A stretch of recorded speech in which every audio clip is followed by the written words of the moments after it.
And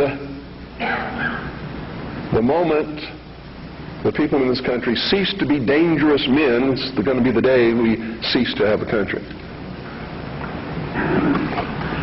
Their whole goal with this philosophy is to teach all men and women that the only end of life is to seek the utmost pleasure and happiness that you can get out of it, because when you die, there's nothing else.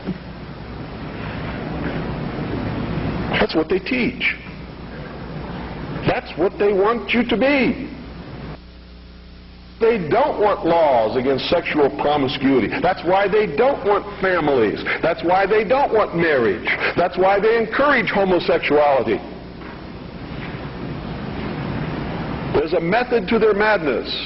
There's really not much method to yours, because you're operating from a place of ignorance. And until you change that, you're going to be bumbling around, bumping into each other, saying and doing the wrong things, not understanding the nature of your enemy. And if you don't understand the nature of your enemy and the weapons they use, you cannot fight that enemy. You can't fight the battle. You shouldn't even be on the battlefield. That's why you're losing the war. And don't tell me you're not, because I'm in a place of great knowledge about who's winning and who's losing this war. And I can assure you, you're losing the war. Doesn't mean it can't be turned around. But it'll never be turned around until you learn what you need to know. You don't even recognize half the weapons that they use against you. And some of them seem so insignificant that you don't even try.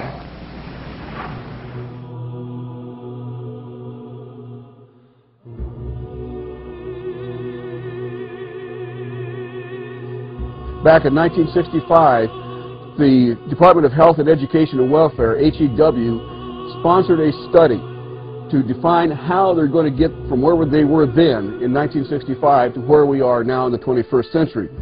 They came out with a report in 1969 called the Behavioral Science Teacher Education Program that's now fully integrated within our educational program. And this is what they said, and I want to have you hang on to your hats, because you will not believe what they planned to do back in 1965-69 and what is happening actually today. He said calculations of the future and how to modify it are no longer considered to be an obscure academic pursuit. Long-range planning and implementation of plans will be made by a technological scientific elite. This will strain the democratic fabric to the ripping point. The Protestant ethic will atrophy as more and more enjoyed a varied, leisured, and guaranteed sustenance. Work as a means to, and an end of living will diminish. Most people will tend to be hedonistic, and a dominant elite will provide the bread and circuses to keep social dissension and disruption at a minimum. A small elite will carry society's burdens. The resulting impersonal manipulation of most people's lifestyles will be softened by provision for pleasure-seeking and guaranteed physical necessities. The society will be a leisurely one. People will study, play, and travel. Some will be in various stages of the drug-induced experiences. Each individual will receive at birth a multi-purpose identification which will have, amongst other things, extensive communications and control uses. Each individual will be saturated with ideas of information. Each will be self-selected. Other kinds will be imposed overtly by those who assume the responsibility for the other's actions. Relatively few individuals will be able to maintain control over their opinions. Most will be pawns of competing opinion holders. The controlling elite will engage in power plays largely without the involvement of most of the people. And that is so true today. Most people have no idea what's going on in the international arena. Have none. Almost all of this is being done in secrecy.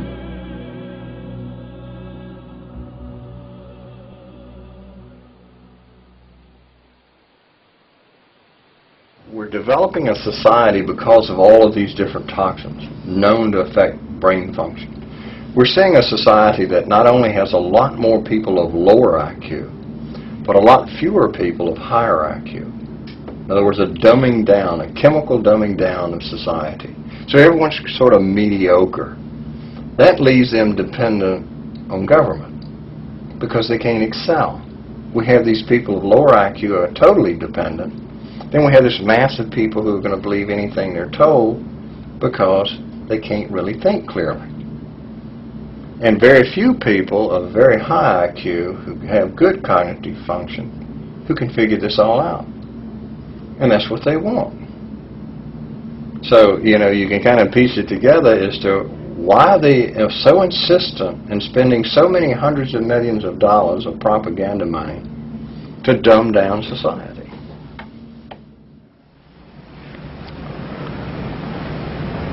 Their whole purpose throughout history has been to teach a small number of people how to become adept at controlling everyone else and presenting their societies as desirable to the profane, so that you'll go knock on the door and say, hey, can I be a member? And be initiated with the promise of learning some great secret. What is that secret? The secret is what I have just told you this morning. The secret is how to control everybody else. And you never understand how to control everybody else until you get to the top of this pyramid of initiation. Most people never make it past the third step. All above that are carefully chosen and nurtured and taught. Their goal is to destroy all existing religions save theirs, all existing governments save theirs, and shackle the mob in a system of eternal oppressive debt chained to a computer for the rest of their life, in a propagandized world to make them believe that they are happy in this system. Now, do you think they're succeeding? Haven't I described to you just now exactly what is going on in the world today? Yes, they're succeeding.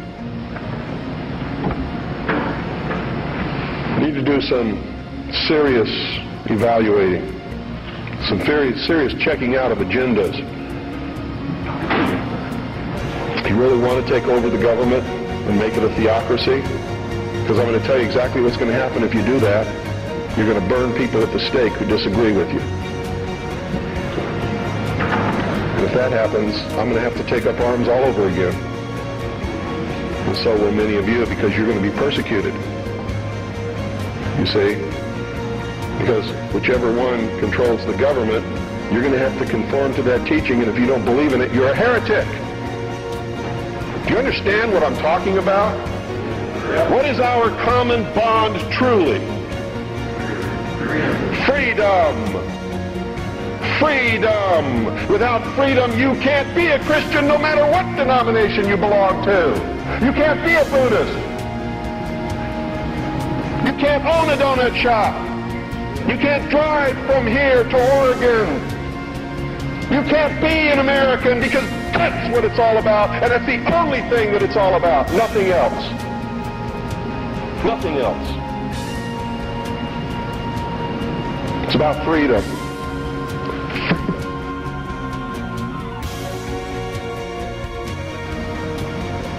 You don't really understand sometimes what a terrible burden it is to know some of the things that I know, and try to wake people up and impart this knowledge to them, and find out that they just have walls built in front of them.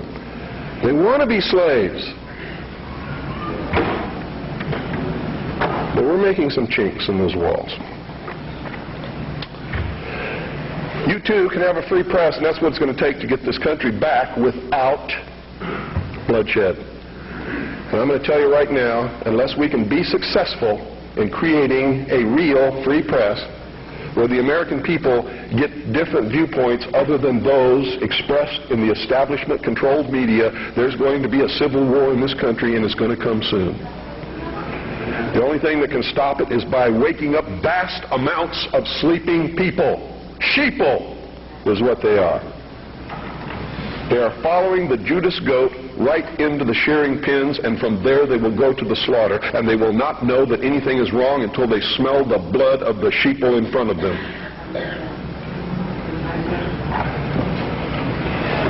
Anybody can publish a newsletter or a newspaper. Anybody. It is not expensive. It is not difficult. And everyone in this room should be doing it all across this country. And everybody that you come in contact with, you should encourage them to do it. And we should flood this nation with information. Not rumor, not opinion, not bullshit. Documented fact. Everything you print must be documented.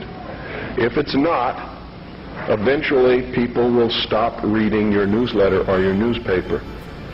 Because all they have to do is check out a few things and find out it's not true, and you're finished. You must publish only documented fact. And you must stay away from printing articles from people who will not document as fact what they put in their articles. That's why my broadcast scares the hell out of socialists. That's why in a White House memorandum I was named as the most dangerous radio host in America, not because I'm going to go out and shoot somebody, but because I shoot documented facts which cannot be refuted. That's why. That's what's dangerous. Seek ye the truth, and the truth will make you free, and nothing else will do it. Jesus Christ has never lied to anybody. Why won't you listen to him? Don't spread a rumor. Spread the truth. Document it. Prove it. Make it irrefutable, and you too will become dangerous to those who admire us in lies and enslave us in socialism. Anytime any system makes you dependent upon anybody or anything or any system, you are enslaved. Understand that. It doesn't have to be chains of iron. You don't have to be hanging up on a wall. You just have to be obligated. That's all it takes.